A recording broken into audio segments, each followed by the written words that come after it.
Until you're good as you're better.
All right, first rule of broadcasting: never experiment while you on the air. Good God Almighty, family! I want to welcome you to Gye-Nyame Journey Media. This is the beginning of the Kemetic New Year, and we are blessed today to have Dr. Riba, Kelsey, and she will be talking with us about being healthy, wealthy, and wise. I want to make sure that everybody out there can hear. So if the sound is not coming through, y'all need to let a brother know. All right. And without any further ado, matter of fact, I do got one more. I got a commercial I want to play. Give her a little bit of time, give her a little bit more time. So she gonna take your breaths, Reba, take your breaths.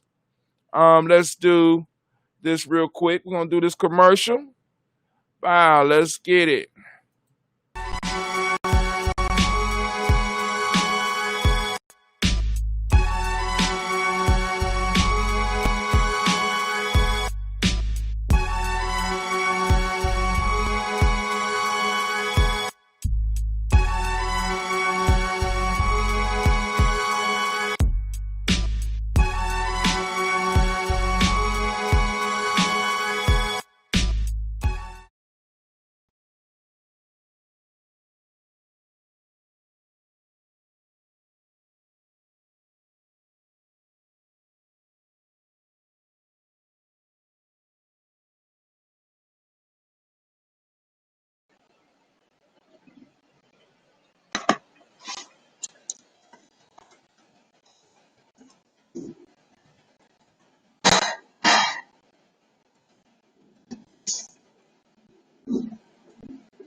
You know I'm live, right? I'm live. What's going on? I'm going to something.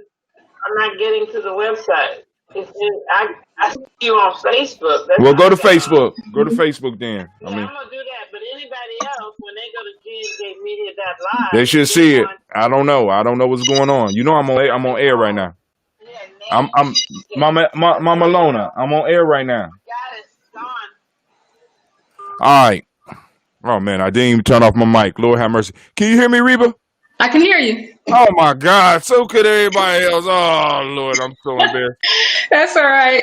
So, family, we are sitting here with Dr. Riba Kelsey. She is straight from the Columbus community. She was born, I think she was born and raised in Columbus. She graduated from a Columbus high school and she went to college. And now she's a doctor and she's here to address the family. So I'm going to get out the way and I'm going to leave it to Dr. Riba and I'm going to try to figure out what's going on with GNJmedia.live. All right. Thank you, Brother Hatem. All right, Hotep family, and I would be remiss if I didn't start by asking for permission from the elders to speak. And if anyone can type their permission in the chat, I would appreciate that. If not, I'll pause just for a minute and try to feel your vibrations and hope that that you are giving that permission and that you will be pleased with the words that I will bring to the family. So, and I'll just pause just for a minute for that.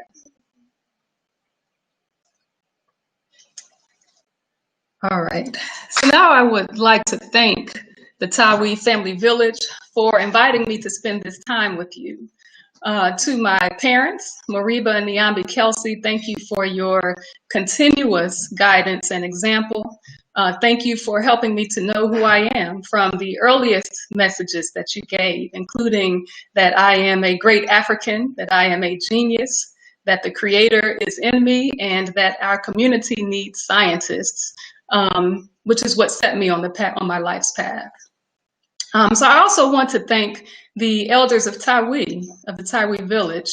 And I would like for you to know that I give thanks for you daily, as along with my parents, you raised me.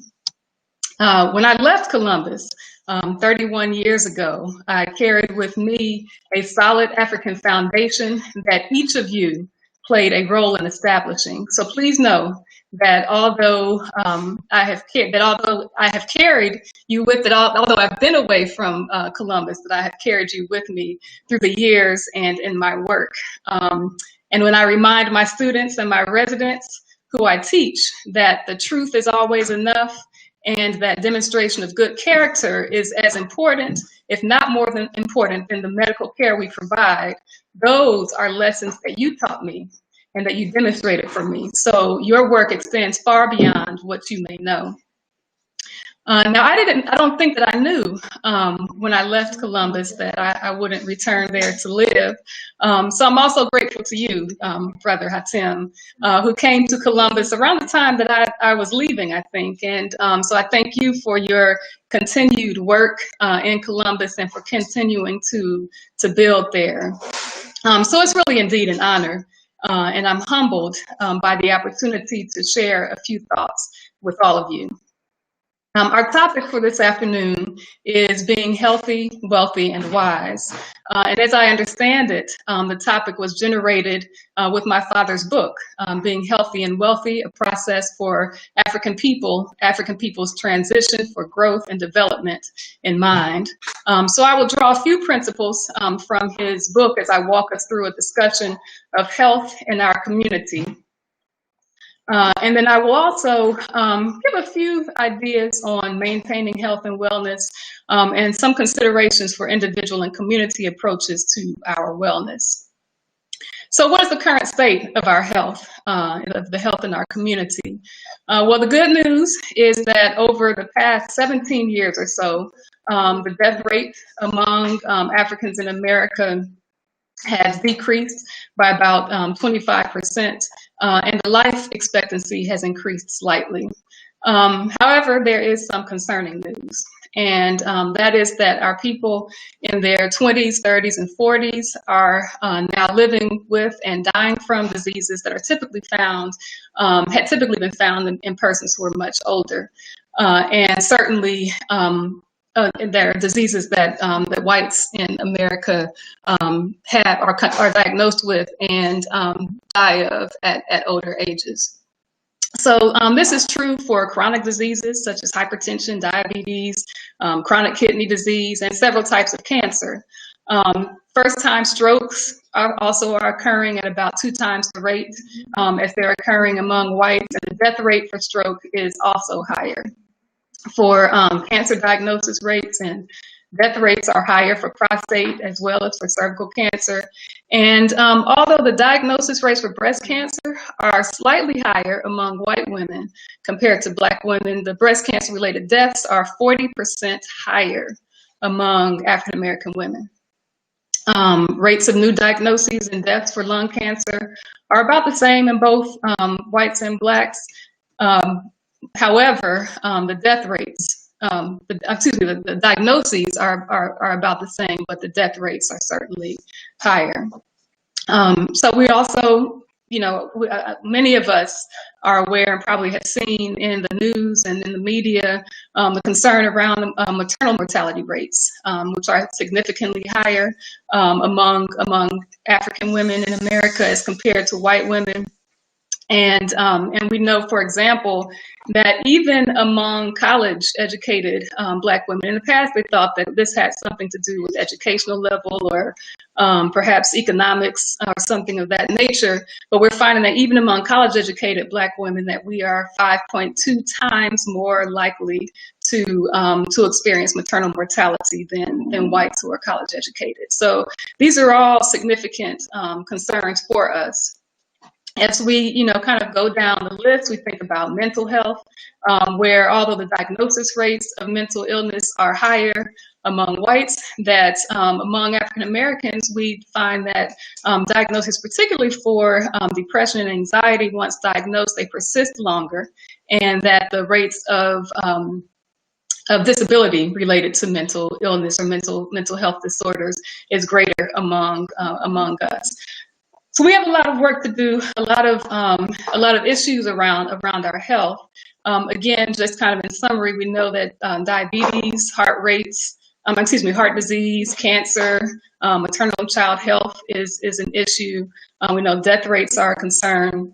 And then obesity, which is kind of at the core of some of these, the reasons that we see some of these increases, is a significant concern with higher rates among us than in other groups. So, it's not just the name of the disease state that is a concern, but it's what it does inside of our bodies, affecting, whether we're talking about our kidneys, our eyesight, the nerves in our, which results sometimes in amputation in cases of diabetes, for example, the heart. So the vasculature that goes to all of those areas is affected. And so, that is a significant concern regarding the health in our community. So, why is this? Why is this? There's some that may argue that there's a genetic element at play. And while there may be some case for that in some instances, if it could explain it completely, we would expect to see similar rates of these diseases among our people throughout the diaspora. We know that that is not the case for all of these diseases. In fact, we find that in some of these instances, we note the exact opposite. In fact, very low rates of some of them. So, so there are other reasons, obviously, that this is occurring. Now, there is one concept that has actually been researched and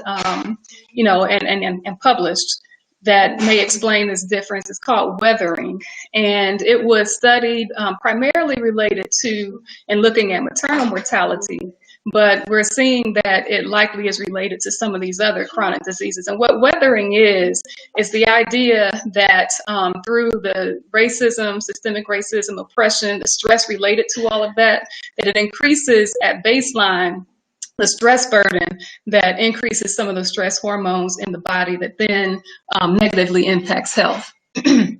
And like I said, that was found most significantly so among women who were with child and immediately after during and immediately after delivery, but it is also showing to be the case in some other disease states. So remember that if you've not read about it, it may be worth doing some reading on the concept of weathering. Now, secondly, we understand, as our ancestors understood, that the mind, the body, and the spirit are connected. So the mental and spiritual dis-ease that we experience as a people due to our disconnectedness from each other and from our traditional spiritual systems and values is a major contributor to the physical manifestations that we see play out as hypertension, diabetes, stroke, and the like.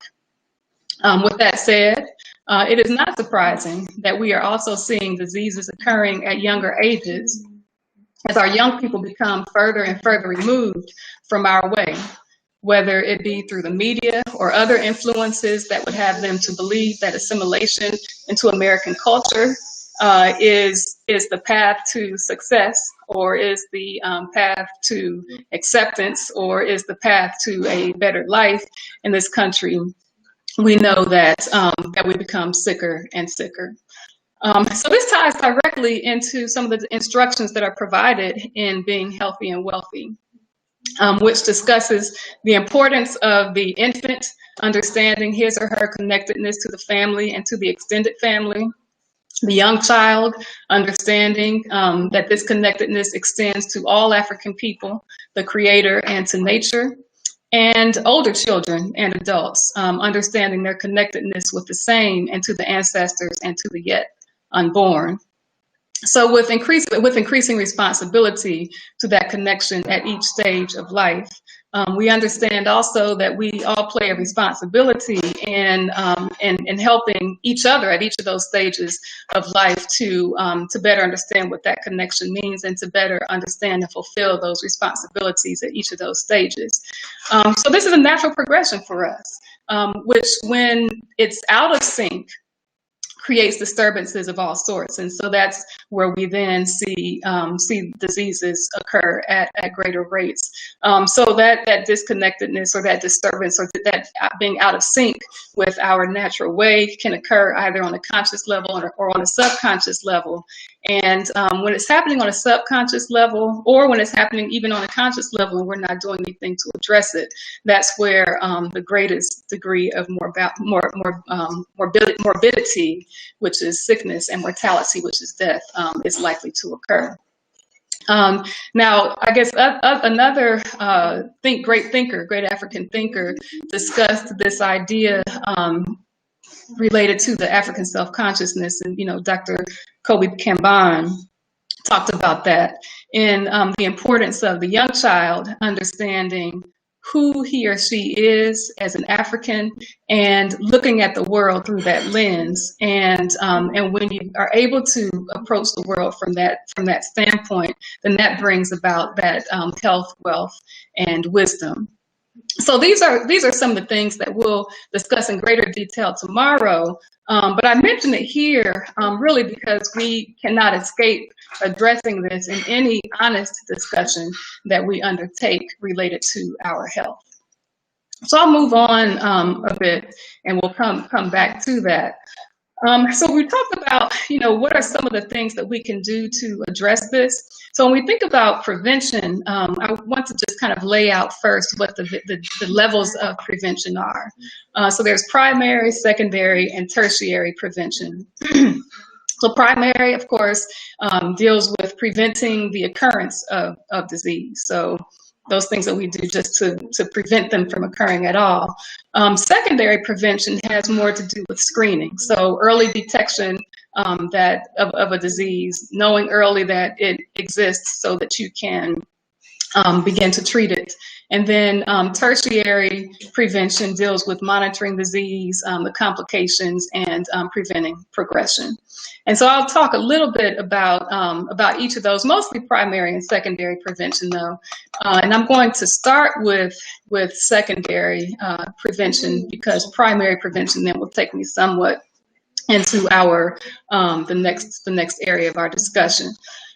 So in terms of screening, so remember, secondary prevention is where we're looking at identifying a disease, the presence of disease early on, so that we can address it.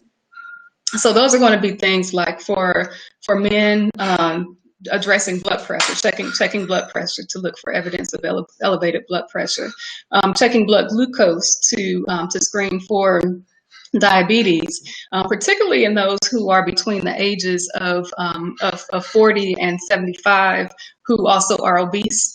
And then cholesterol screening, so identifying elevations in cholesterol levels, checking weight, and checking something called a BMI, which is the weight as it relates to height, such that if elevated, then recommendations can be made about how to bring the weight back into better control to avoid those diseases that are directly related to obesity, such as diabetes, such as problems with the joints like osteoarthritis, and then some cancers even that are related to obesity.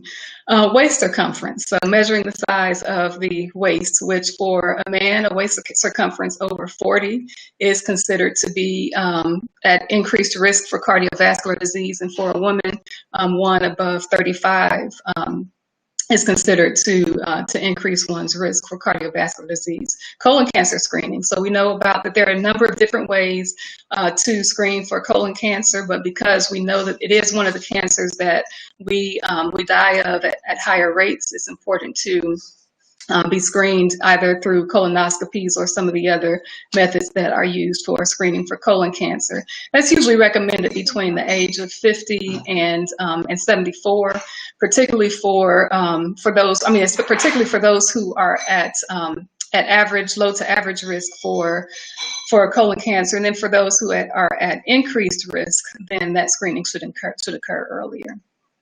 And then PSA. So doing a screening PSA, which is a screening for prostate cancer, that should be done as well, starting at the age of 40.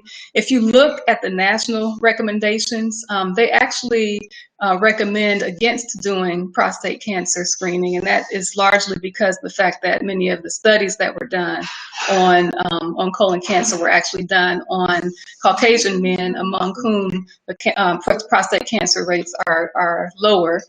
We know that among African American men, that they are at higher rates, and certainly the death rate is significantly higher, often because it's diagnosed at a much later stage and at a more and tend to have more aggressive cancer. So something very important to look at, and very important to be sure that those screens are being done. And then smoking.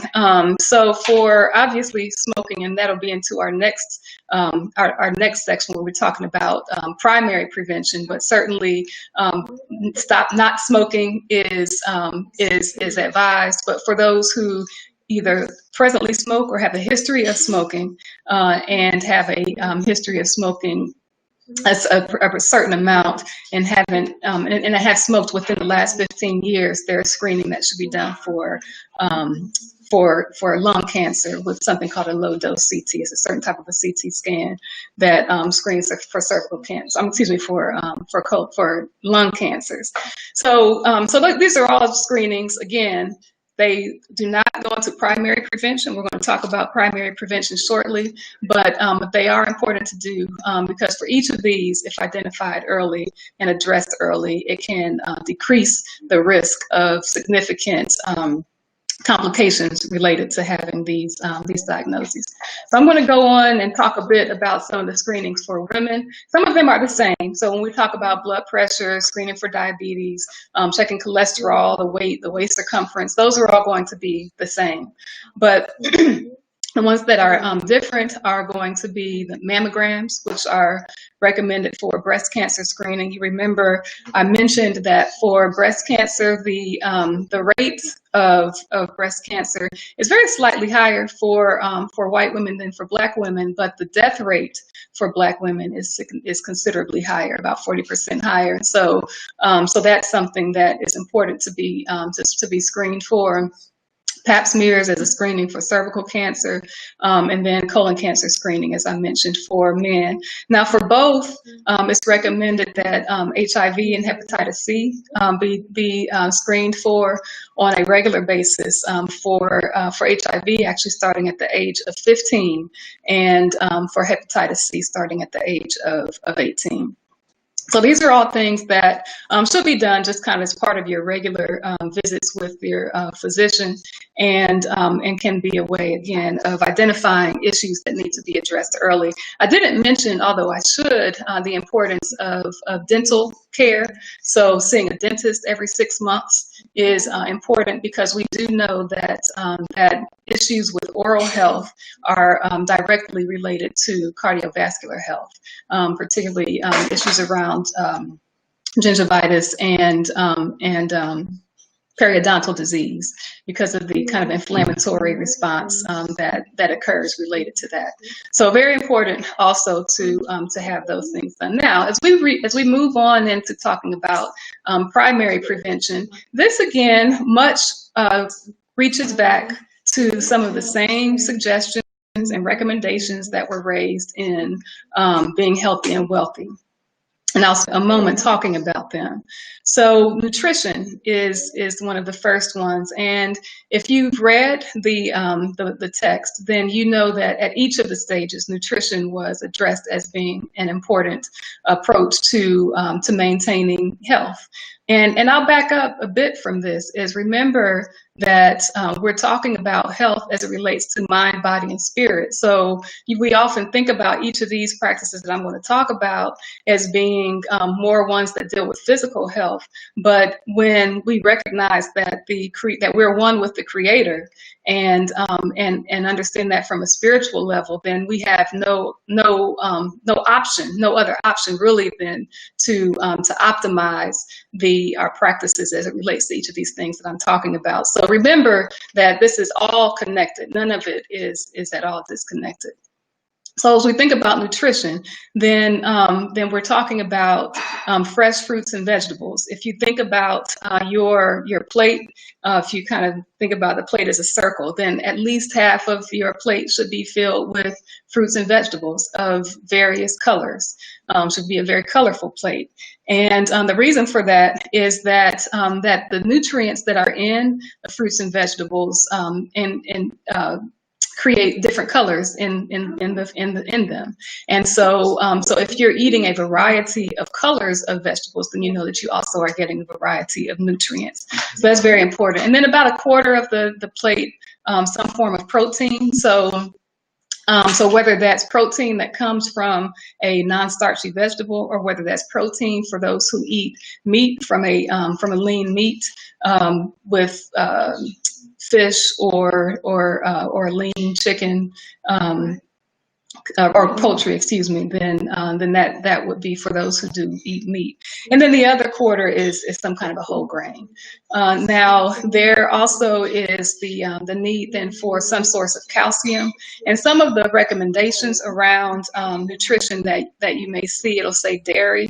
Dairy is not necessarily in fact, in some instances, dairy is recommended not to consume dairy, but the key there is really just the source of calcium that it provides. So making sure that you have a good source of calcium too. Now, exercise. The recommended amount of exercise is anywhere from 30 to 45 minutes of exercise, at least 5 days per week. So if you're doing that, then wonderful. If you are not, then even if you start with 5 minutes and work your way up. Even if you can only do about 10 minutes at a time, it's been shown that if you do 10 minutes of exercise at a time, and it's broken up into increments that add up to that 30 minutes or that, up to the 45 minutes, then that actually is as beneficial as doing it all in one sitting. So the exercise becomes important, and various types of exercise across the different stages of life. We know that as we get older, then the weight-bearing exercises are particularly important for the prevention of osteoporosis. And so And then stretching exercises, of course. All of those help to prevent injury, particularly in the later ages of life. So any kind of exercise that deals with balance, stretching, again, weight-bearing exercise, those have all been shown to decrease the risk of falls in our older people. And so it's important to do that. Stress reduction. So, in Healthy and Wealthy, it talks about from the embryonic stage, on into the fetal stage to being, to the point of birth and the point of the toddler, that each of those stages, and certainly all the way through eldership, that reduction of stress is key. And so that means both with stress related to the words that we use with each other, the situations that we place ourselves in, reducing stress in those or avoiding stress to the extent that we can is significantly important at all stages of life. And again, this is all connected. In some instances, we know what the physical connection is. In some instances, we don't, or the scientific connection that we've been able to name and study. But this is one that actually even does have a research-based connection, that we know that with increases in cortisol levels and other stress hormones, that persons with these cortisol surges is often when we see heart attacks occur. We know that increased cortisol levels also increase glucose levels in the body. And so that's where we see the increased risk of diabetes. And for those who have diabetes and have these kind of stress surges are the ones who end up with the uncontrolled diabetes that lands them in the hospital. So we know that stress has a significant impact on health. And it's not just related to what Western medicine would have us to believe is only mental health. It's not isolated to that, because again, it all is connected. I talked about dental care already, and then quitting or not starting smoking is important. Smoking has actually been identified as the number one preventable action as it relates to diseases. The number one preventable cause of disease and diseases that lead to death are related to smoking. So certainly not smoking or quitting smoking. Now, I've just kind of run through some of the primary prevention aspects of life, being things that are important for us to do in terms of preventing disease. Now, we know that we have responsibility to that. Responsibility to each other for that. And again, it is laid out in Healthy and Wealthy, Being Healthy and Wealthy very well. So it talks about each of the stages of life and what that support team's role is in ensuring that whether we're talking about a child all the way through eldership, that reducing stress in one's environment becomes important. We know that holding one accountable to exercise and holding each other accountable to eating well are all important aspects of what the support teams at each of those stages of living are to do. And so all of this, again, really it goes back to both on a personal level, scheduling those appointments with one's healthcare provider to do those kind of secondary prevention things. But then those primary prevention things are on a personal level, but we also know that they are on a family level and on a community level as well. It's interesting, when I actually was considering even what type of medicine I was going to practice. One of the reasons that I decided upon family medicine is because I recognized early, I think not to the extent that I understand now, but even on a very basic level, I understood that some of the chronic diseases that plague our community, that they can be changed or they can be prevented by practices that we undertake in our families and in our communities. And so I thought about, that family medicine as being an opportunity for me to address it really at the family level, because it is not just an individual choice in terms of what we it's not an individual choice in terms of those kinds of practices that we undertake. Now I'm going to shift just for a moment, and thank you. I'm glad to see the request for people to place their questions and comments, and I will definitely address those as I finish. Now I want to take just a moment to talk about COVID. We have to talk about it because it is all around us. I know that there is, again, just COVID as just kind of to place us all on a level playing field, is a virus caused by SARS, the coronavirus.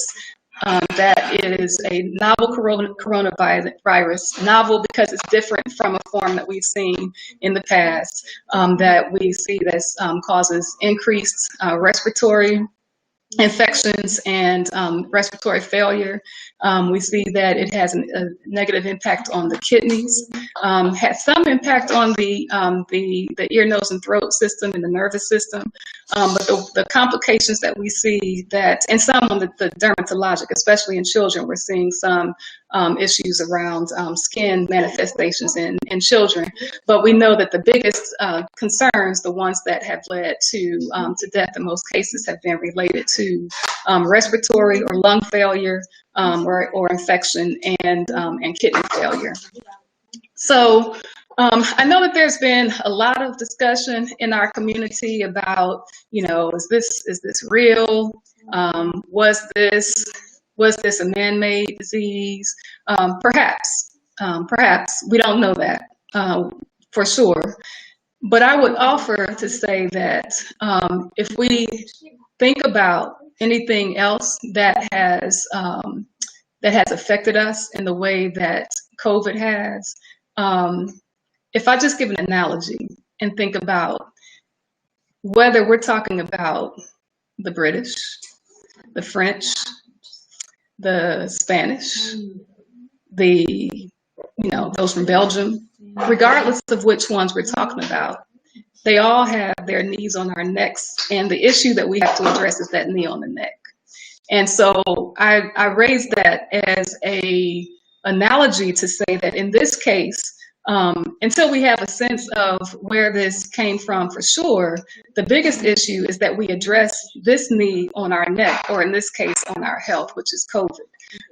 So I'm saying all that to say that our kind of approach to it really at this point is, how do we mitigate this in our community? We know that, if we think about the percentage of Africans in America in terms of the overall population is about 13.4% or so, but we know that we make up about 20% of the cases of COVID, about 22% of the deaths related to COVID, which is unacceptable.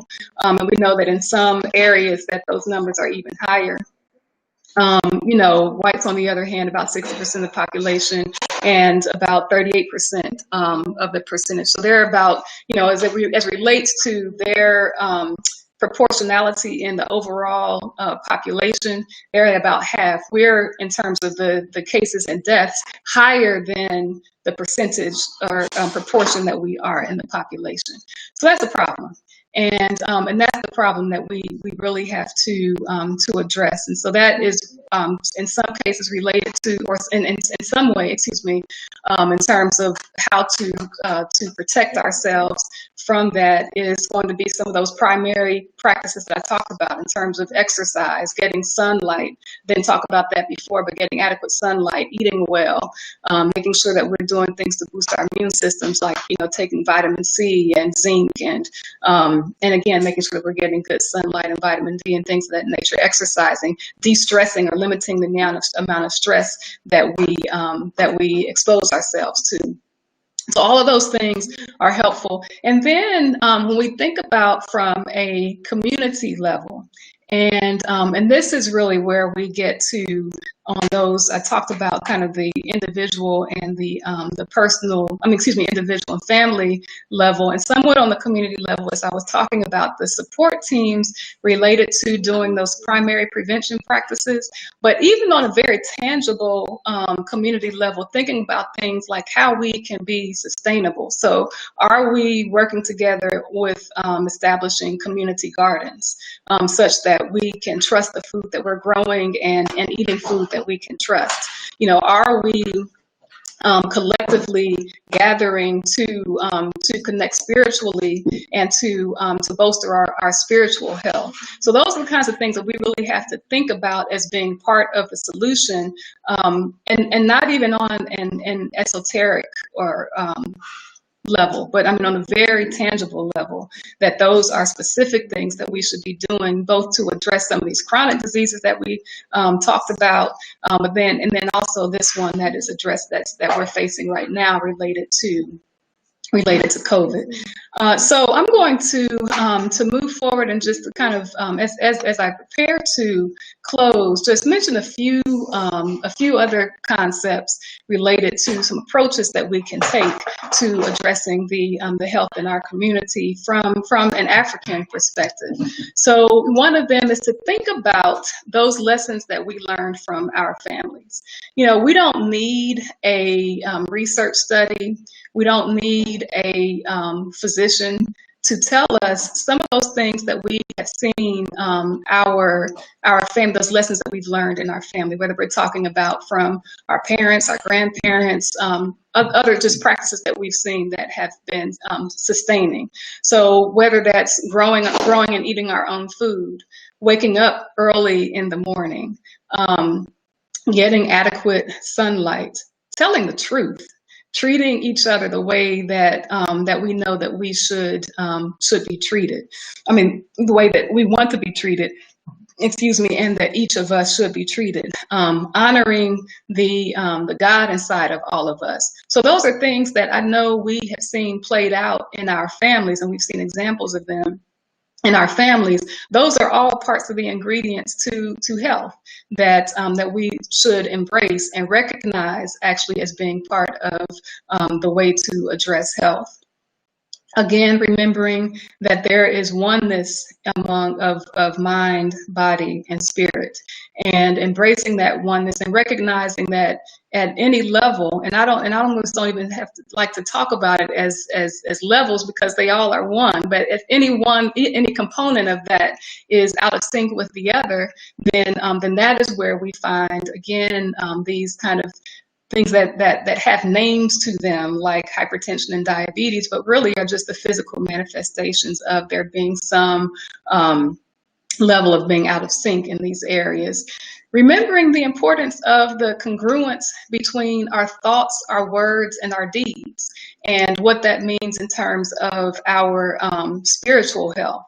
That when any one of those is out of sync, it creates increased stress, which, as you remember, also increases those stress hormones, including cortisol, and then we know what the impact of those on our bodies is.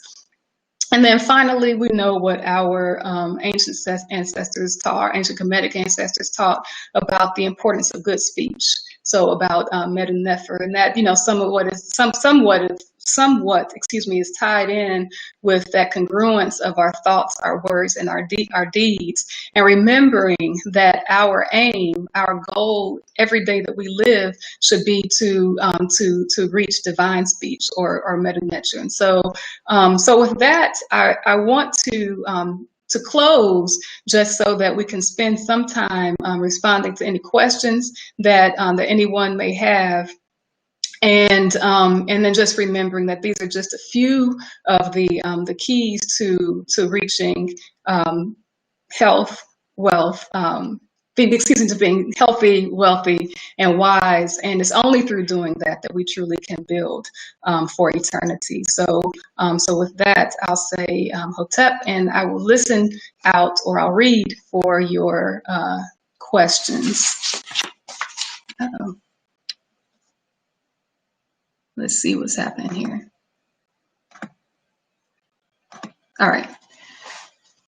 So I see a question, Dr. Riba, what would be your advice about gathering in person at this time? Oh, thank you. Thank you for that question. I didn't even address those things in the discussion about COVID. Yes, so let's talk about that because that does deserve more discussion. So I talked about some of those health practices in terms of fortifying our bodies for to help to at least decrease the complications if we are exposed to COVID. But to your point, gatherings in close quarters right now, I still would recommend against doing that.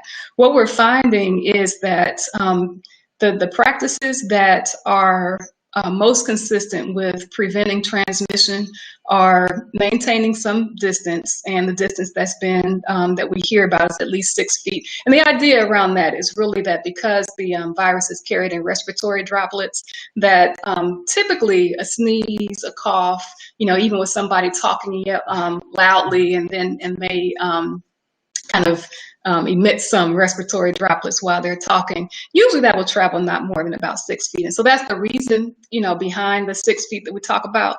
So there's maintaining that distance and also using the mask. Now remember, the mask helps to protect other people. So if someone happens to be infected, whether they know it or not, and they're wearing a mask, transmission is reduced significantly if they are wearing a mask, and it helps to protect others. Now, if that person is wearing a mask and the person that they're encountering is wearing a mask, that even further reduces the transmission. Right now, still I would agree for the most part with the recommendation about not gathering in large numbers. If a gathering is to occur indoors, then of course still maintaining that distance and using a mask would be important.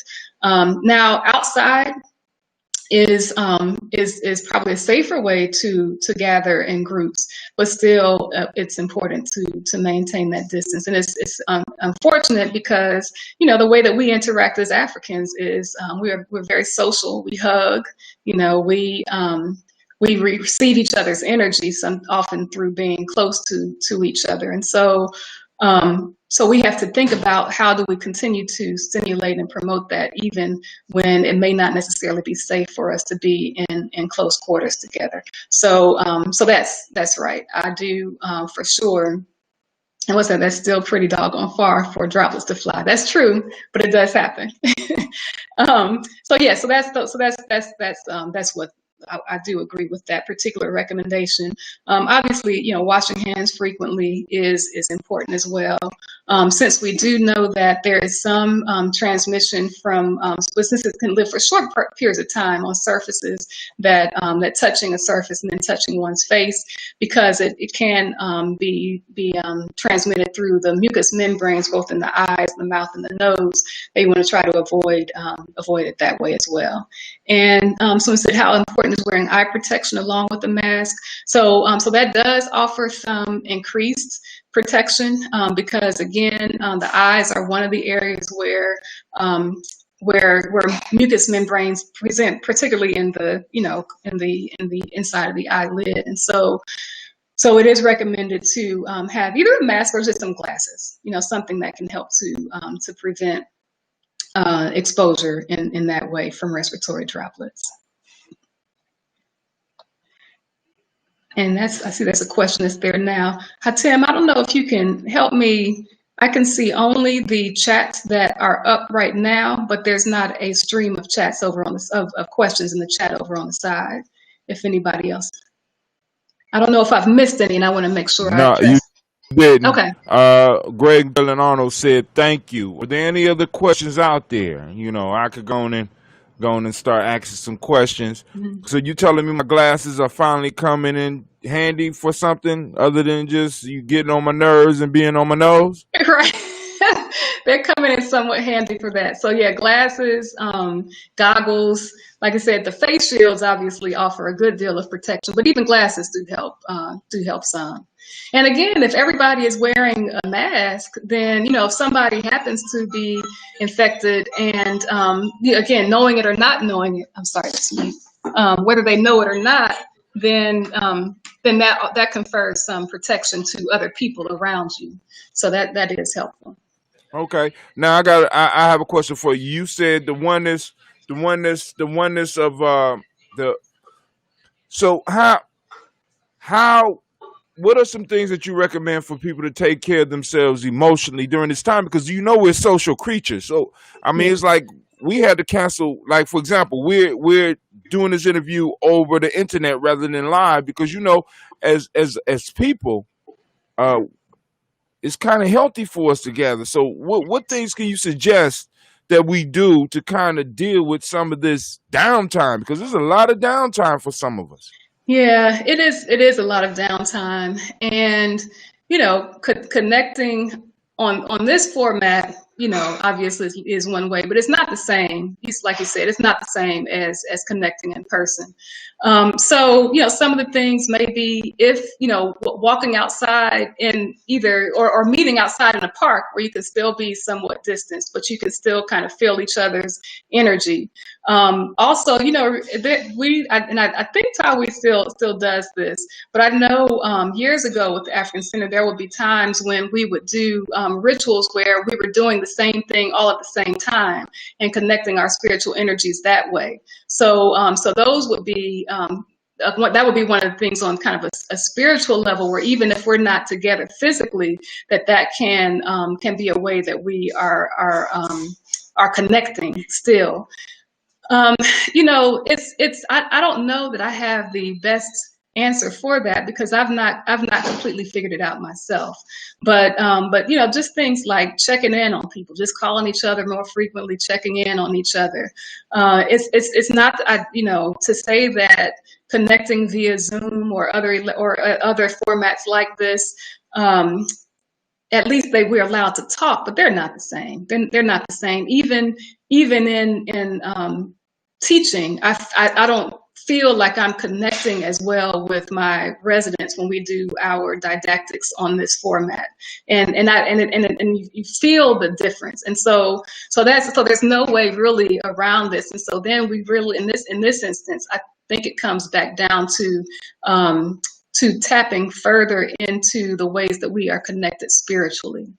And that's, again, rituals, deciding on, doing a ritual at the same time, meditating on if there's a particular thing that we're trying to address as a family, meditating on that together, for a period of time as well. So those are some things that we certainly can try to do, and may at least fill in the gap a bit during this time. I see there's a question from Mama Alona. You talked about stress reduction. What are some of the things you would suggest to reduce stress? So one of the things is, for those stressful situations that we can avoid them. Now, obviously, there are some things that are not avoidable, and so there are a few just regular practices that we can do. So I talked a bit about walking outside in the sun, being in nature. Those are connecting with nature. Those are certainly practices that help with stress reduction. Doing deep breathing exercises, doing meditation exercises, kind of mindfulness exercises where you spend some time really being aware of every part of your body. Like, what are you feeling in this part of your body? What am I doing? Even controlling, the rate of your breath through these mindfulness exercises. Those are all things that can be done to relax. I didn't talk about sleep, but sleep is so very important as a way to address stress. Getting adequate amounts of sleep is extremely useful in terms of kind of having at baseline decreased stress levels, and then also allowing you to be able to handle stressful situations when they occur. I often say, in many instances, we're not able to control whether or not stress is going to come. Remember, that's part of the balance. We don't live life doesn't exist without that balance. There's going to be some stress. The question is, how do we then handle it? So do we jump off immediately after each thing that may otherwise stress us, or do we take a moment to be aware and in control of our thoughts related to it, and then that can control our words and our actions, such that we're not doing those things that then we have to later regret, and that then would increase the stress. But I would say, adequate rest, to the extent that doing various deep breathing exercises, meditation, and certainly connecting with nature. I didn't mention one thing. I don't know how many of you have gardens, but really connecting with whether it's planting seeds, pulling even being outside, pulling the weeds, or going out and actually collecting the harvest. There is a great deal of relaxation that can occur through those activities, and then you learn more about nature too. Even things as simple, and not as simple, it's really quite intricate, but looking at the root systems that come from different types of plants, all become ways that we can better connect with nature that helps with that stress reduction. So I hope some of those things were helpful. And Elder Tony says that she's talking about the drum talk that we used to do from all the spots where we were at the specific time. Let's say 7. Yeah, that's right. That's exactly what I was referring to. What other questions from the family or comments?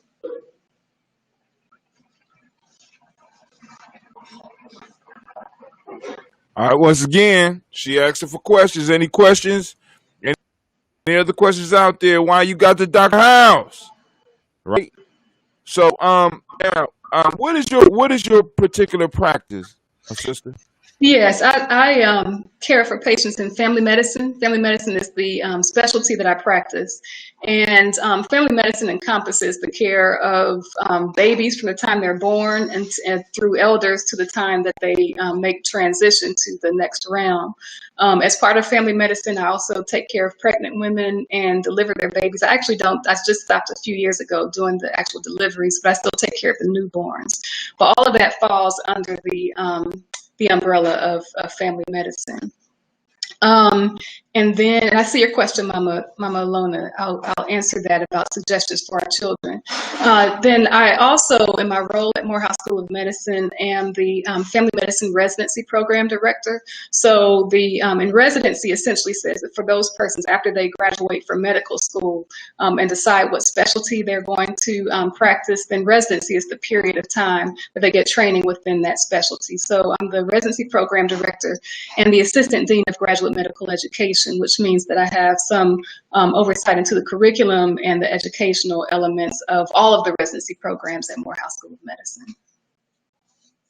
And so, Mama Lona, you asked, what are some things that you would suggest for our children? Now, it's generally related to stress, if you can clarify. Well, I'll talk in general about things for children, if you want to clarify while I'm talking. So for the children, first, establishing an excellent support system through the family, the extended family, the community, and making sure that the child understands again who they are and what how they fit into the world. So that starts out with, understanding, developing trust between those people, the family and the community around the child. And specific things, very specific recommendations would be around, storytelling, around demonstrating through our actions the proper way to address each other, telling stories and teaching, through art, through the stories that we read to the children about great examples in our history, whether they be persons who are still among us or ancestors that we can point to say these are people who were examples of that were examples of good character, or were examples of people who were able to, of how people faced a specific challenge and what they did to face a challenge. So doing those kinds of things are helpful, I think, in establishing a child's understanding of who they are in the world and how to interact with each other. I'll say also, it just, and I go back to Dr. Cambone's idea around the African self-consciousness, that it makes such a tremendous difference when a child starts out understanding who he or she is as an African, and what that means to the way that they approach the world. It really kind of, with every decision, so there's no decision then that can be made that doesn't start with how is my action going to impact African people. So you think about Mama Marimba always talks about do what's good for African people. And so it kind of is in that same vein, that there's not a single thing that we can approach really without considering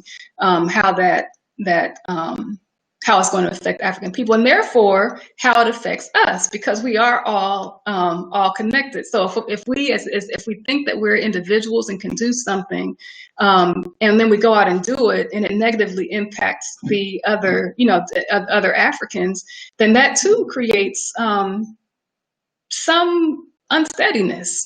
Even in the child, whether they know that that's why they're unsteady, or why we know that's why the child is unsteady or not. So that's just kind of, now if you were asking about things that we can suggest for our children related to your other question with regard to stress, then some of it is the same, allowing them to be able to talk about, feel comfortable with talking about their feelings, allowing them to know that it's safe to be honest about their feelings. And it's important to be honest about their feelings, because only through better understanding them can we help our children to be able to work through challenging times, even this one, because we know that socializing with other children is an important part of children's development. So allowing them the space to be able to talk about how not being able to be face-to-face with their friends affects them. We're about to go back into school, and a lot of schools are going to be on virtual formats. So what does that mean when the only interaction that you have with your peers and with your teacher is through a computer screen? And so it's kind of, what will that mean in terms of the social development over time? I don't know that we have all the answers to that, but we definitely do have to make sure that we are paying very close attention to the impact that it's having. So being, talking frequently to our children, and then allowing them to connect with their friends. Again, even if it's only on a screen, or even if it's on a safe distance. I actually went to a 10-year-old's birthday party, and they had foot races where they were standing at a distance from each other. They did a dance contest where everybody kind of stood at a distance, and one of the Watoto would go into the middle and do a dance. I mean, it was an excellent part. So they were able to still connect, but they were doing so in a safe way. So figuring out creative ways that our Watoto can connect, I think will also be very critical during this time.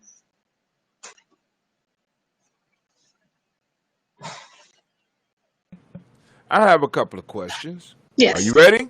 I am. All right, your thoughts on school opening? So I think that it's unsafe right now, anyway, for schools to open on the regular face-to-face basis. There were some models that were discussed where students could be on a hybrid model, where some of the students go on some days and then others go on other days, where the distancing was able to be practiced, using the masks, both the teacher and the students to do that.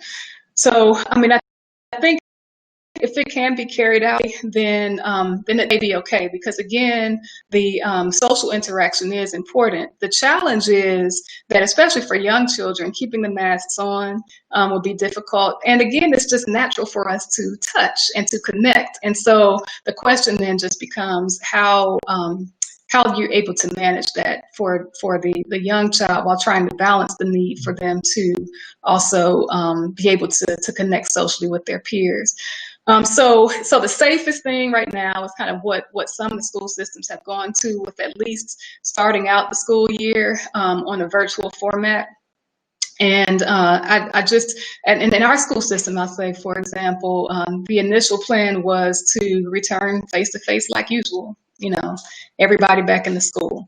Now, parents were given the option to choose a virtual school if you wanted to. Now, of course, the numbers, as you may have seen in watching the news or reading the paper, in Georgia have skyrocketed. They're much higher now than they were even initially back in the spring.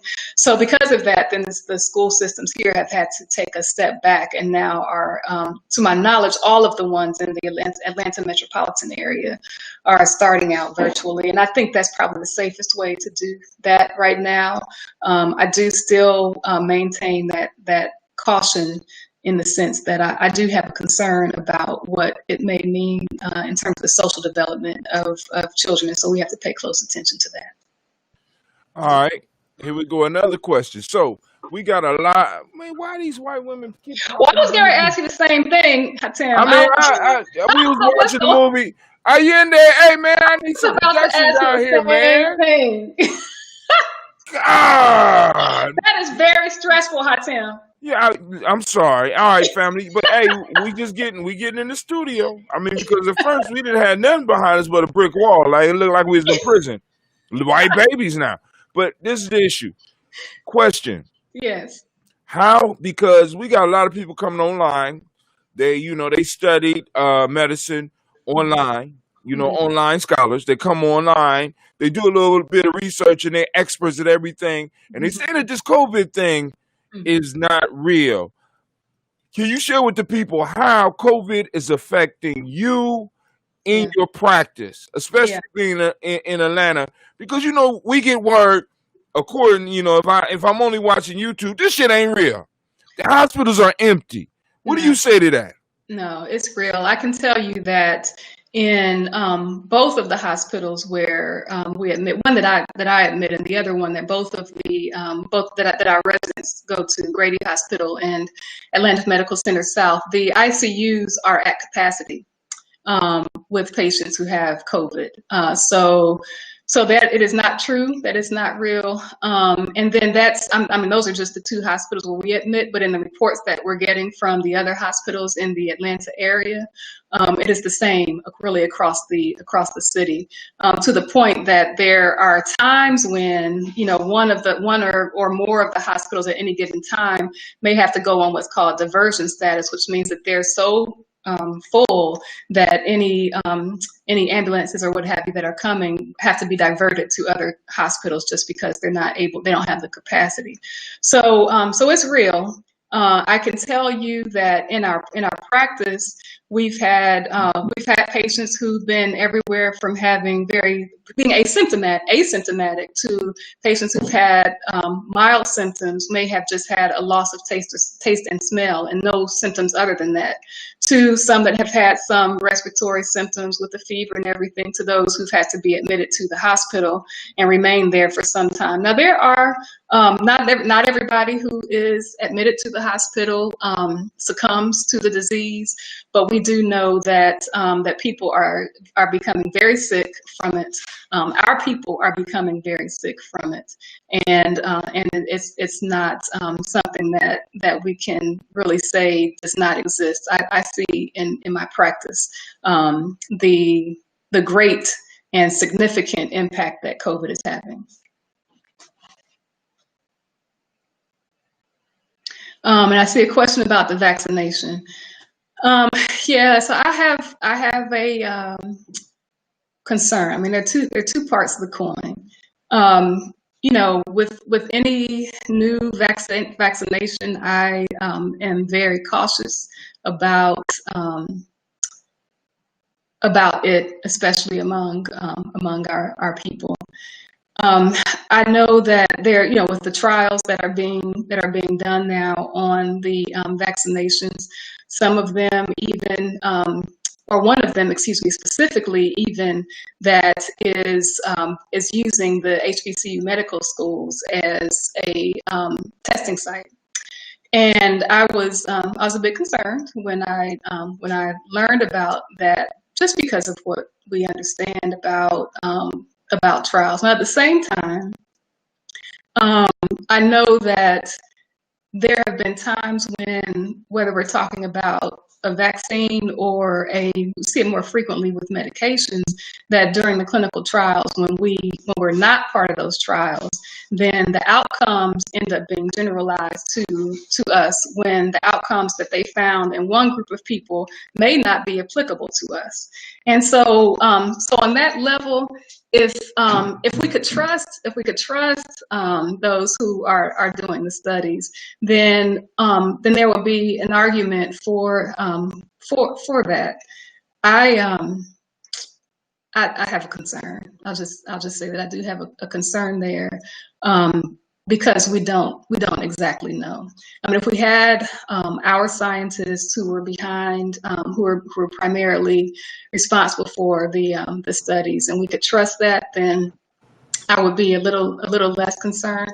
But I see both sides of it. I have to be honest with you. I see both sides of it because, we need to understand how these impact us, but because of the side effects that could occur in anything that we don't know about. And that's the reason for doing these various trials, is to determine its effectiveness and what, if anything, are the negative impacts of it, whether we're talking about something for blood pressure or an antibiotic or a vaccine. It's all the same thing in terms of testing. All right, let's say my sister, because that's her field, and they be monitoring stuff, so we won't, so if you have questions about the vaccination, call her, or you know what I'm saying, because we put her on the spot right now. She'll say something, next thing you know, she'll be on, so we won't go there.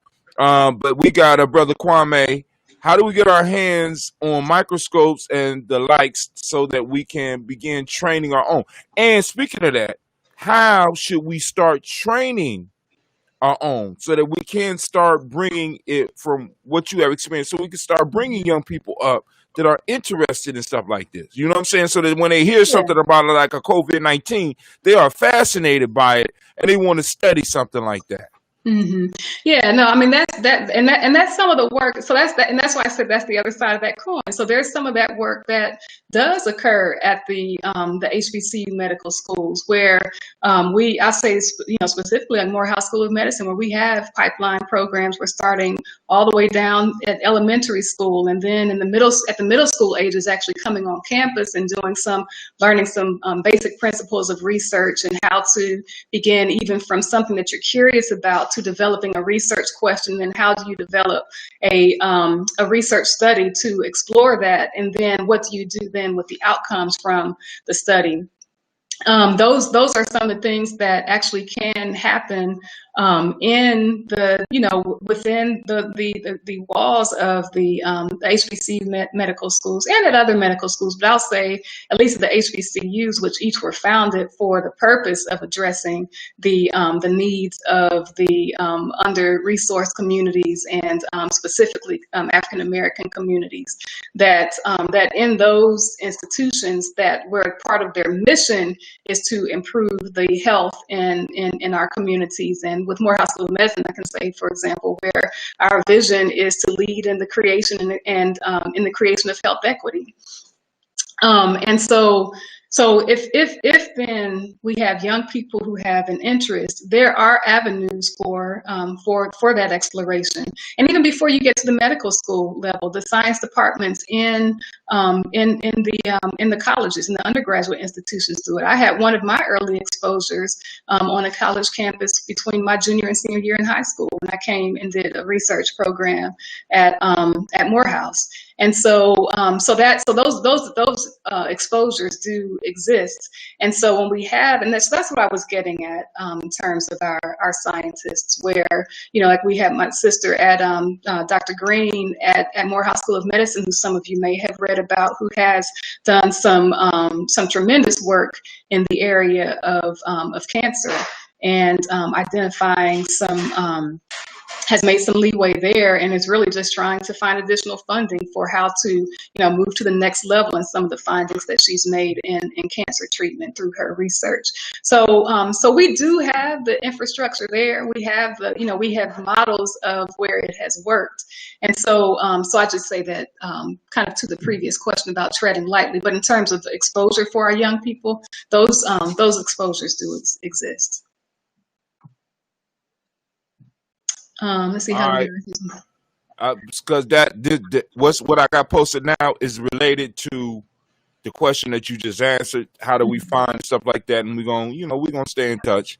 Now, also, what I'm gonna say too, to this question specifically, there are enough of us who are either teaching or, in my case, teaching, or even people who are more heavily on kind of doing bench research, who, while we work at, an institution, but we have weekends, we have time after hours where, if we have a microscope and can, work together in after school programs, or doing things on the weekends with, in our communities, then that's a way to provide that exposure too. So it doesn't necessarily have to be, in a school.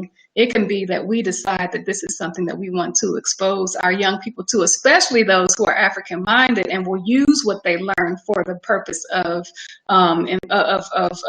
advancement of our people.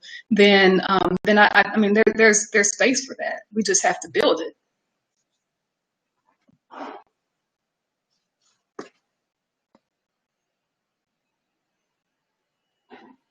Yeah. I'm sorry. I'm pissed over here because on the day that we got the doctor on, I have an issue that I've been talking with the family about, and I'm gonna get on that on the Daily Toast. But this is the next question I have.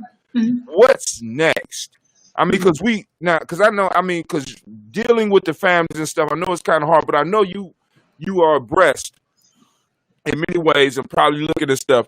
Is COVID-19 and the way that it has affected us as a professional, is this something that we may need to start really preparing for?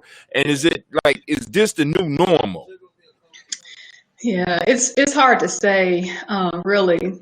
I will say that I think we didn't have to be in the situation that we're in right now.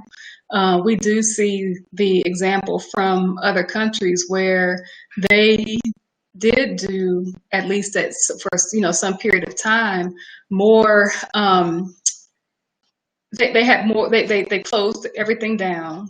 They had very strict requirements on coming out in masks and distancing, and even controlling the number of people who could be in a store at a given time, things of that nature, and the numbers are far more controlled now. Understanding that once you test, and then what happens if there's a positive, how to manage that such that there's not this continuous exposure to COVID. So it can be controlled. Like, we don't have to be in this situation.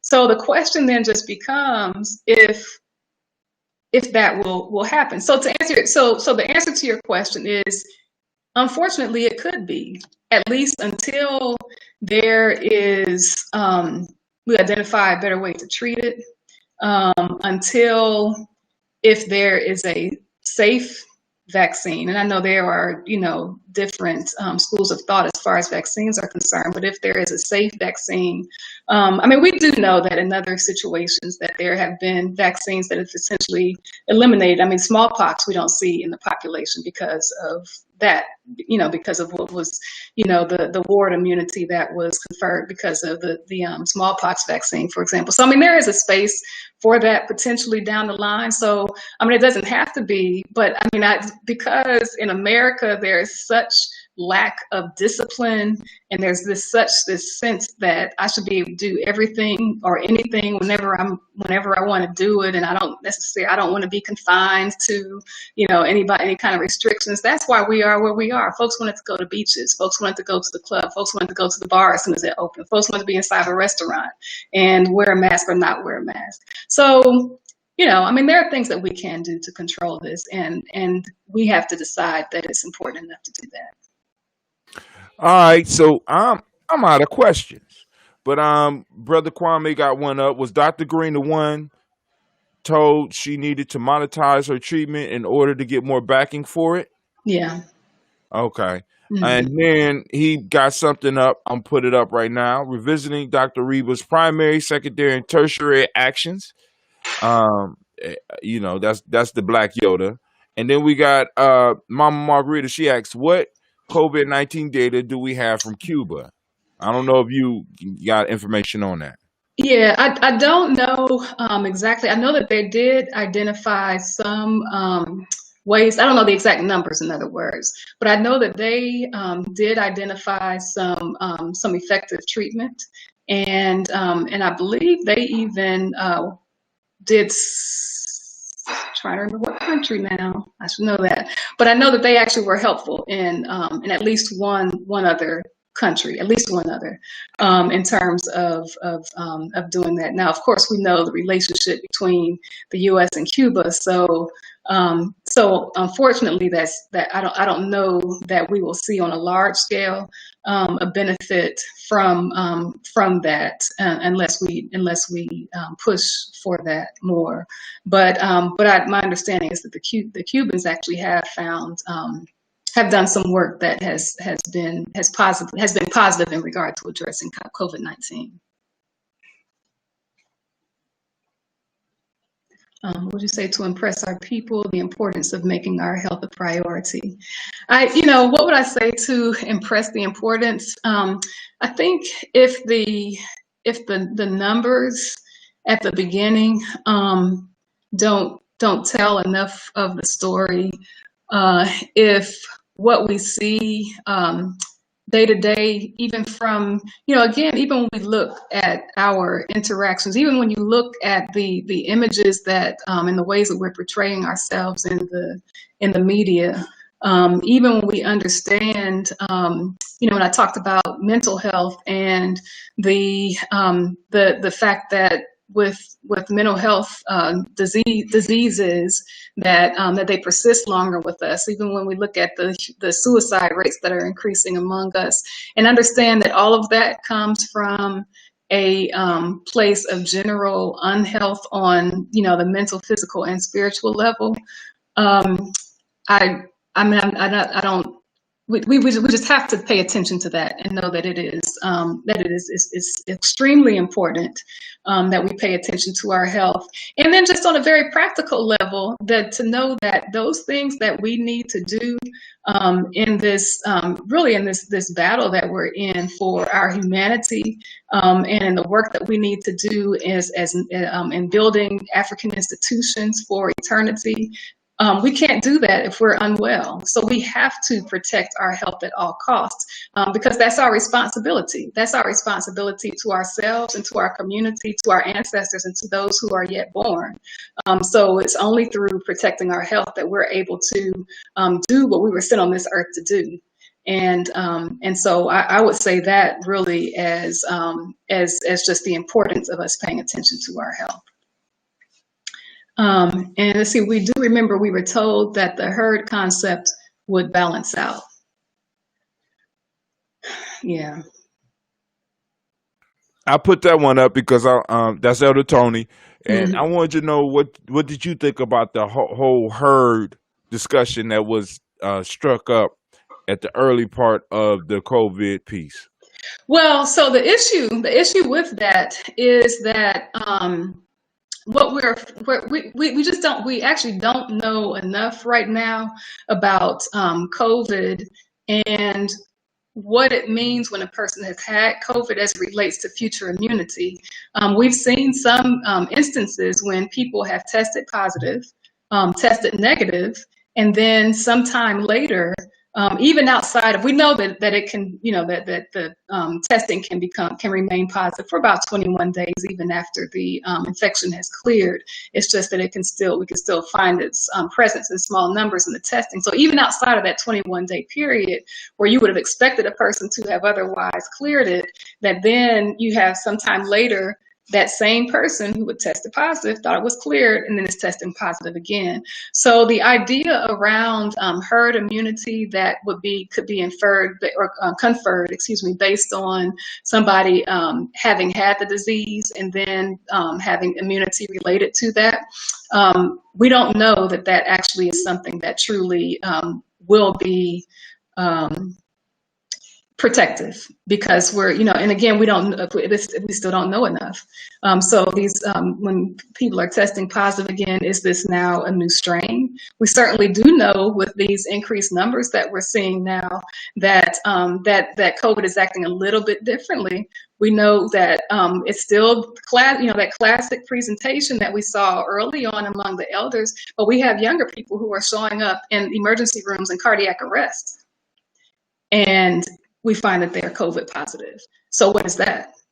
And so we don't know that if we now are seeing other strains of the same thing.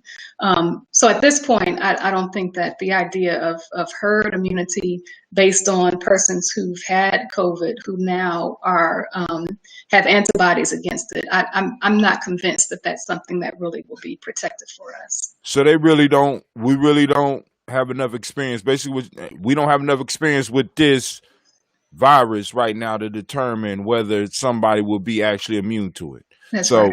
And which is cool. Mm-hmm. Now, let me see. All right. So if there are any more questions, Brother Kwame says some are being paid up to $500 a month for their antibodies after having made it through. Ooh. See, now, Dr. Riba, let me ask you this, because now I ran into a bunch of black folks now, and I don't know if this happened in Atlanta. Mm-hmm. Shouts out to Brother Malik. I see you out there. I'm gonna post your question up. But a bunch of black people had this mysterious pneumonia, and or it was diagnosed as pneumonia and then bronchitis. Yeah. I mean, right before there was a major announcement about the COVID and all the shutdowns. Mm-hmm. Are these things related? I'm all right. I'm acting like I'm really questioning, but are these things related? Probably so. We didn't know what it was. I think because if you think about those respiratory illnesses, like you said, the bronchitis, the pneumonia, that people were very sick from, and over a short period of time, in some instances, people who died from them, but it didn't have a name and nobody knew to test for COVID because people didn't know that COVID existed. But yeah, no, you're right. Back in like the November, December, January timeframe, that was happening, and so it probably is related. And so we it's quite possible that we have been dealing with it for longer than we recognized, because it just wasn't recognized as an entity. Yeah. Because I know several people who were sick for months. Yeah. And they was diagnosed with pneumonia or bronchitis, and the doctor was talking about we never seen it before. Now I don't know if you can see Brother Malik's whole question. Brother Malik, I know, right? Mm-hmm. Spirit. So he said, can you see his whole question? I can. So he said he's basically asking what are the additional forms of protections for our bodies that we can take. Was there something more? Yeah, some more on there. Hold on. He says, protection for our bodies we can take to avoid illness in conjunction with distancing and masks. What is the importance of boosting our immune system during this time? And he said, pardon, because he's just not coming in. Thank you for joining us, Brother Malik. Sure. Yeah, no, I appreciate that question, because we could never talk about that too much. So, some of the things around eating healthy. So plenty of fresh fruits and vegetables. Whoa. You say I got to give up pork? I tell him I'm not messing with you. So healthy fruit, fresh fruits and vegetables. With a variety of colors, because the colors do each provide different nutrients, or each of the nutrients cause the fruits and vegetables to have different colors. So you want to have a variety. Certainly having vitamin C, zinc, getting good sunshine to help to stimulate the vitamin D conversion to vitamin D. Those are all examples of things that we can do. Exercise, adequate sleep, and maintaining low levels of stress or stress reduction. All of those things do have properties that can help to boost the immune system. All right, this is the Brother Hot Tim question. First off, you ready? I am. All right. How do you feel about reparations? So about reparations, well, we have to decide. I think that reparations are necessary. I think that they can. It really just, we have to decide what it is that we would want in the way of reparations. So the idea of stop there, baby, because I want you to protect your job. I need you in the position you in. Okay. All right. I just saying, but I don't think that it is. I don't think that it's necessarily that controversial. I mean, we know. I mean, in that regard. Well, no. I don't mean it's not controversial, but I'm just saying that the idea, in any thinking person can recognize that on some level there needs to be some repair. Now, what does that mean? Is a conversation that we can have all day. So I don't know how deeply we want to go into that, but I won't go there. Yeah. I just because I'm trying to get as many professionals and people in positions to be like, at least be thinking about the idea and looking at the importance of it and balancing out a lot of stuff that's happening. Now, here's another Hot Tim question. If you could only prescribe one, because I'm eating pork, I'm smoking cigarettes and weed, I'm drinking alcohol, and there's only one practice that you could prescribe for me to be healthy, what would that practice be? Out of all the practices, I know because being a doctor, and being somebody that came up out of the tradition, you're going to look at things holistically. If there's one thing that I can add to my life, what would you suggest?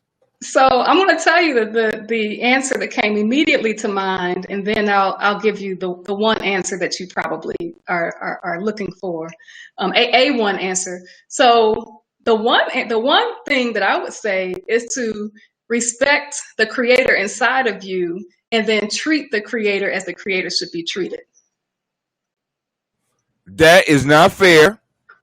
That's not fair. So saying I got to stop doing all the stuff that I'm doing. If you want me to commit to one of those practices, practice, because what you did, of course, because you're going to clear off one practice. You want to give me one practice that I can start doing other than stopping some of the shit that I'm already doing. What would it be? Oh, other than stopping any of those things you mentioned. Right, yeah, because you trying to make me stop all of them. You be like, respect the creator. And I'm like, so what the creator smoke. But anyway, I'm just gonna stop. But if, like, for example, if I was a patient, and you knew that I wasn't gonna change any of my ways, but you can say, look, you can add this one thing, just one thing. What is one thing that you can improve? We got other questions coming up too. Go ahead. Okay. So let's just clarify. So is it something to add, or can I suggest that you discontinue one of the things that you mentioned? I'm gonna leave it up to you. Either discontinue one. Well, let's do both. Discontinue one, and then, or if I'm not gonna give it up, something I can add to my life to make it better.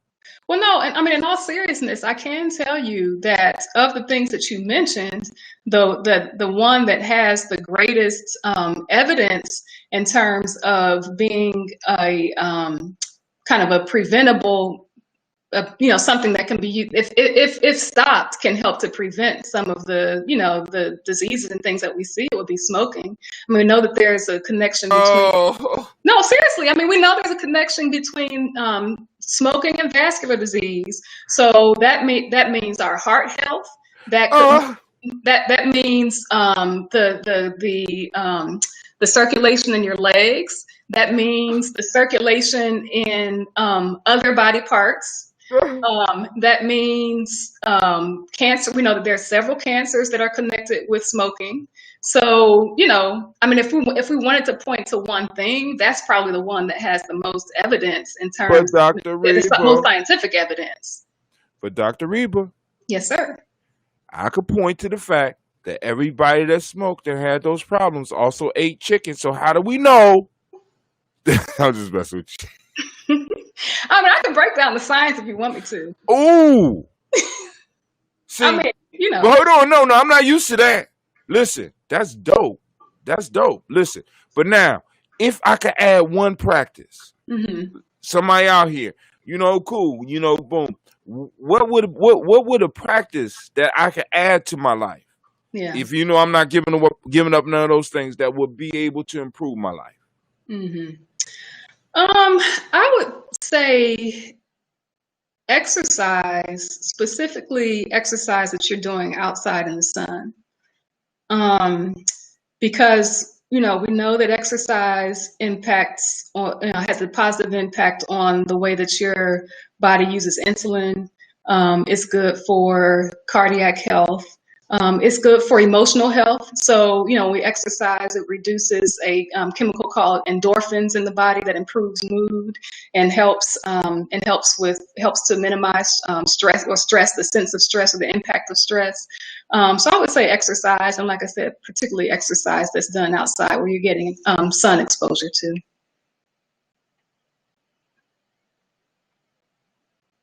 So I see Brother Kwame said, prescribe the 21-day challenge beginning with doing exactly what Dr. Riba just said.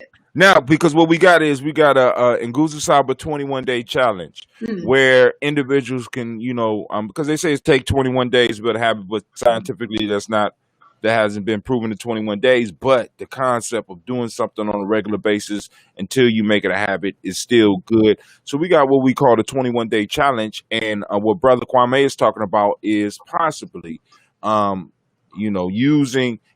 that one piece and taking away one piece to a lifestyle and doing it over 21 days to see how you feel. We also have Sister Isotube, she's saying deep. Oh, okay. And we got Greg and Kelly R. They said it's deep. We got Elder Tony West. I'm gonna post his up. You don't have to give up pork if you raise it yourself, and you know that. I ain't said I was just joking about the pork, but hey, I hear you. We got Reparations was the original contract.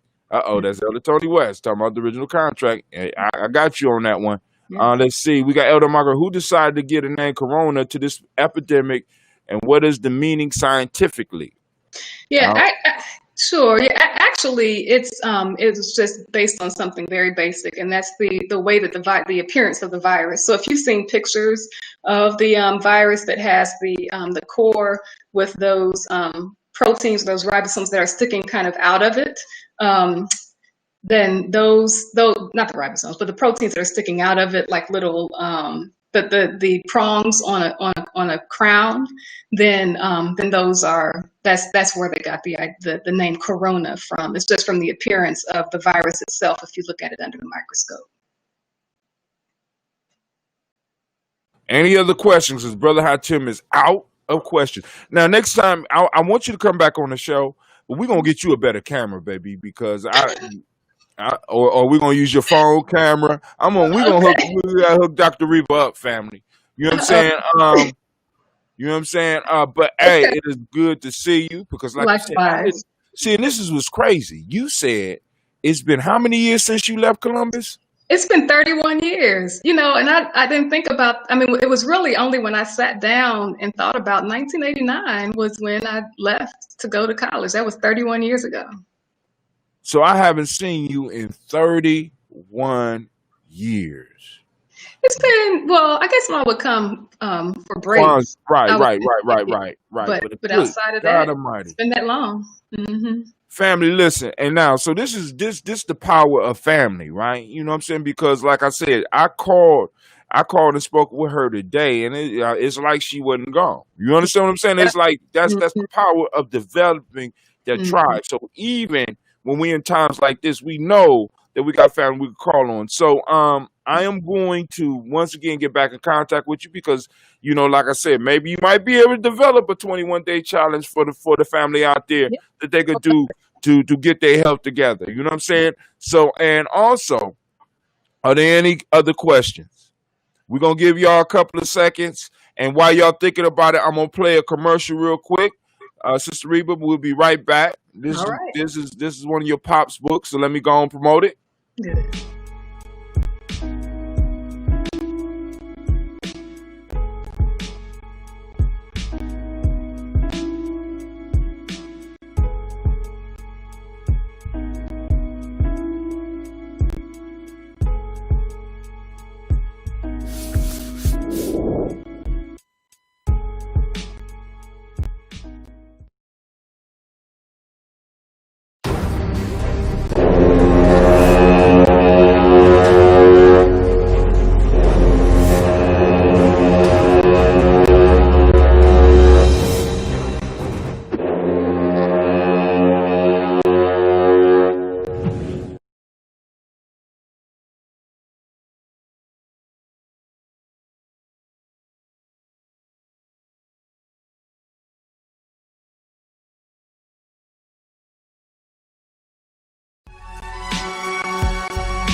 All right, family, we back up, and I'm gonna tell y'all why y'all need to support Gye-Nyame Journey Media, because I'm about to tell y'all what happened and why some of y'all went to gnjmedia.live, it didn't pop up, and I'm gonna cover that in the Daily Toast after we go back. Dr. Riba Kelsey is on. Oh, Brother Kwame Elder Alona wants me to remind everybody that Dr. Riba Kelsey is on tomorrow for the Per Onk. And I'm gonna do it in the same fashion. Dr. Riba, I want to thank you. It was so good to see you. Yes, likewise. And I appreciate the fact that you could take my strange way of interviewing and having fun and questions and stuff. So just like with your pops, maybe me, you, and your pops. Mm-hmm. Well, I ain't gonna say your pops because he's my pops too.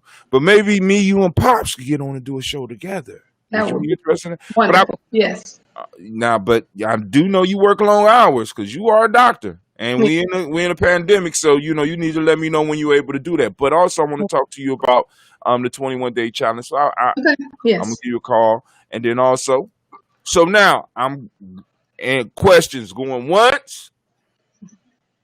Questions going twice. Questions. All right. Don't y'all be texting me. Oh, here we go. Okay. You got two excellent answers.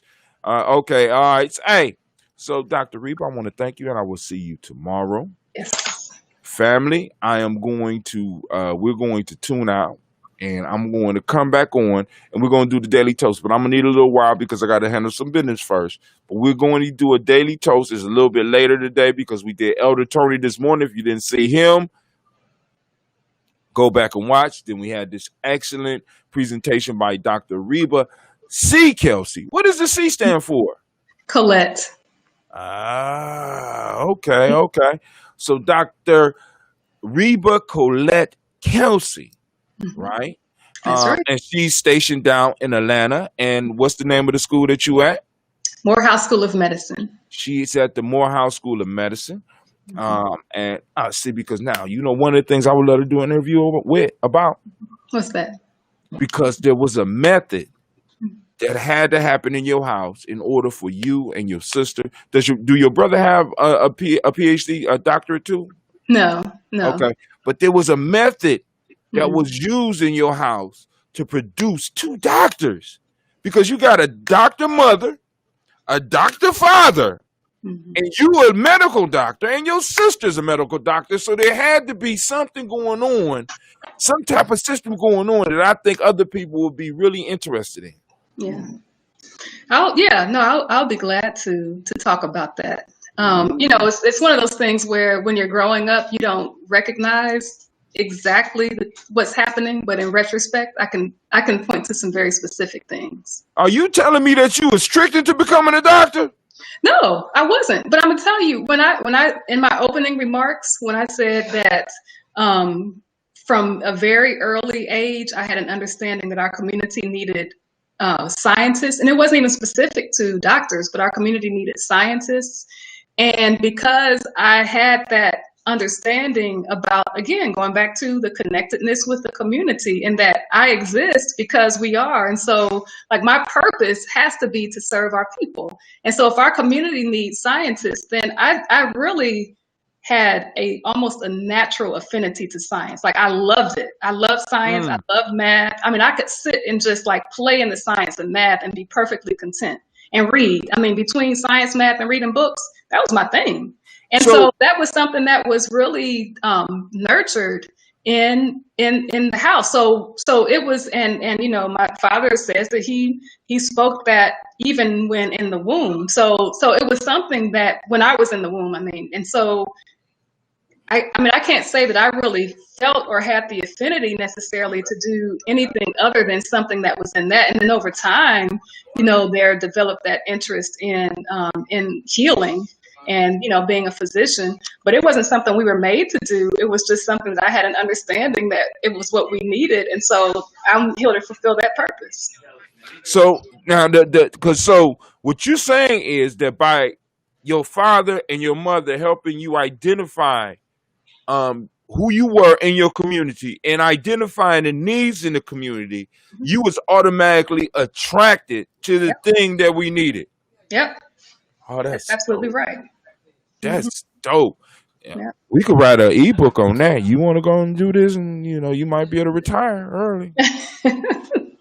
Wait, no, seriously. I mean, that's that. I'm serious too. I'm saying? I'm serious. But because that piece right there, identifying who you are and identifying the needs in your community and putting those needs first made it possible for you to enjoy something that other kids would look at and be like, oh, that's no fun.